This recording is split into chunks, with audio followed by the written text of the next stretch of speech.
Hi guys, here we have two watches.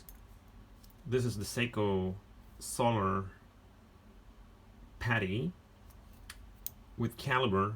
The caliber inside this watch is the v147, and on the other hand we have here a solar tuna. That one's a little older. I don't know exactly the year. These watches, were manufactured by Seiko, but this watch is from the year 2018, so 3 years ago, and that one is from 2021, so current year.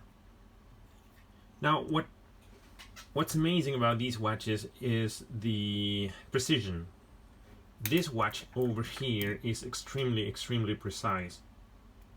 It's my last acquisition, and honestly, in 1 month this thing gained 2 seconds. 2 seconds in a month. That's crazy accurate. Crazy accuracy by Seiko. It's a quartz watch. So I wanted to talk about basically what's inside the movement, okay? Because I didn't find any info about this movement. All right, and in a previous video I told you that they were similar, well, like the same, except for the position of the date there. Okay, so that one's on the tuna we have the date at the 4 o'clock position, whereas in the solar patty, this thing, you have the date at the 3 o'clock position. Okay, so I thought it was the only difference, but not. It's not. It's not the only difference. Okay, why? Well, I look at this. If you unscrew the crown there, okay. So say we look at the watch from the edge there, from the side, okay. So clockwise means clockwise from the side when you look at the watch from this side, okay. So to turn the date there, to advance the date, you need to turn the crown counterclockwise. So look at this. Okay, counterclockwise, which means this. Oops, I think we lost the focus there. Okay, so now look at this. Look at what happens when you try to advance the date in the other watch. So I just told you in the other video, this crown is a pain in the neck to get it screwed back in there. It's a pain in the neck. So there's a flaw by Seiko. They didn't take care of this crown enough, okay?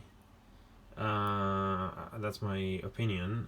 It's very hard to get it screwed back in there. Very hard, and you indeed might damage. If you try to do that, you may damage the threads, okay? Because it's so, I don't know. It's like wiggly, so it's very easy to screw it the wrong position. Okay, a little like crooked. So if you do that, there you go. Did it? Yeah, it didn't work. See? It's like see, it's not okay. It's not perfectly straight there. So you need to be very careful when doing that. Let's try it one more time there. There you go. You gotta be really like straight horizontally there. You need to be straight, and then you plug it in, you screw it back in there, because otherwise you might damage the threads. But anyway, what I wanted to show you is if you screw the crown, if you unscrew this crown, okay, so you So you set it the first position there. There you go. This one advances the date when you screw it. Sorry, when you turn it in the clockwise direction. See?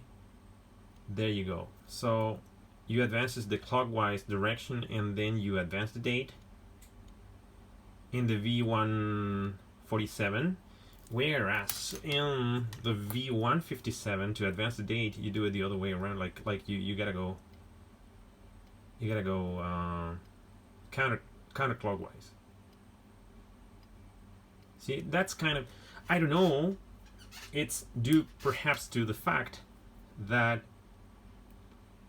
you know, the stem, the what do you call this? The crown stem is not affecting, not touching, if you will, the one of the wheels from the top up from the bottom. I'm not sure, but I think that might be the explanation. All right, because that one. So if you view it this way, okay, if the stem comes in right in through the middle, I mean through the 3 o'clock position there, when you turn it, you might be screwing here. You might be turning one of those little gears from the top, whereas when you come from the 4 o'clock position there, you might be screwing the same gear but from the bottom. See here from the top. If we have the gear over there, you turn it from the bottom, whereas here you turn it from the same direction, okay? From the bottom, and here from the top. But I don't know, that might be the explanation. I think I'm quite happy with this watch. Oh, with both watches, I love them. I love this is the SNE 533 P1. I don't know what P1 stands for, but it is what it is. I just wanted to show you that little, you know, detail about the movements, and I think it's worth noting that both are extremely precise. I know that this watch, the v157, has 2 jewels. I don't know about that one. They might have, you know, included one more. They might have put one more in there. 1 or 2 more. I don't know. Look at this. There's one more curiosity here. Let me clean up the crystal. So if you they're so flat that if you put them that position, look, it's like a magnet there, because it's so flat, the sapphire here and the mineral crystal over there, that when they come in contact, it's really hard to get them apart, to pull them away from each other.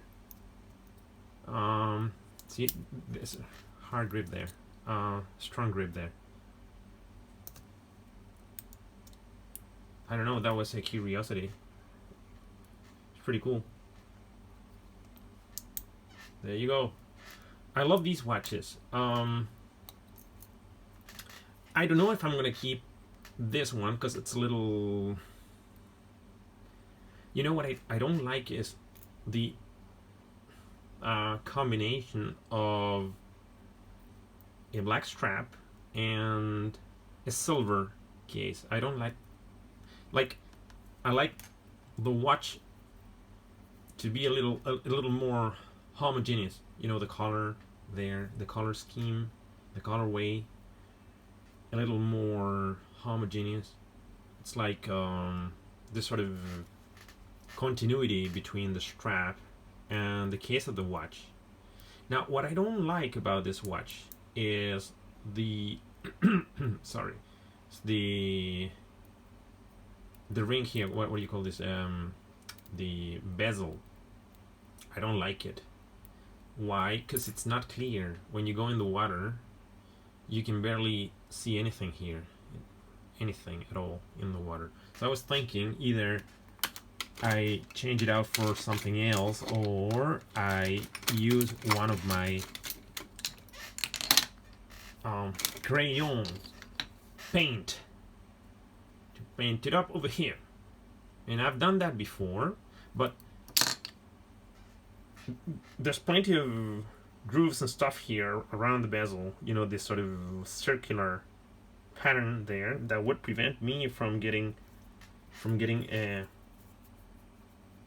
homogeneous texture there. So I mean, what I mean, getting the paint in here, all right, would be a paint in the neck, if you know what I mean. It would be very difficult to get the paint in those little crevices over there. This texture is not present over here. It's just flat over there, on like from the 12th position all the way down to the 15th minute. It's flat. All right, so you know, modifying that piece of, you know, that sector of the bezel wouldn't be so difficult. But anyway, guys, I just wanted to show you that little detail about these movements. And these watches are cool. Both are cool and very, very, very precise. Like, they keep the time magnificently well. It's just amazing. Let me show you one more thing before I forget. I found here on the web one wonderful website. It's called calibercorner.com. Okay, calibercorner.com, and then they talk about here about the v157 and v157A. Okay, so all the specs are in there: solar power, diameter, casing diameter, thickness, the height, the joules. This is what I told you about. There's like 2 joules over there. The frequency, 32,768 hertz. Capacitor, the stem. Is it hacking? Yes. The size of the, you know, the hands, etc., etc. It's a very nice website. If you would like to visit it, well, you can take it out. Thank you so much, guys, and stay safe, and see you in the next one. Bloop. Thank you.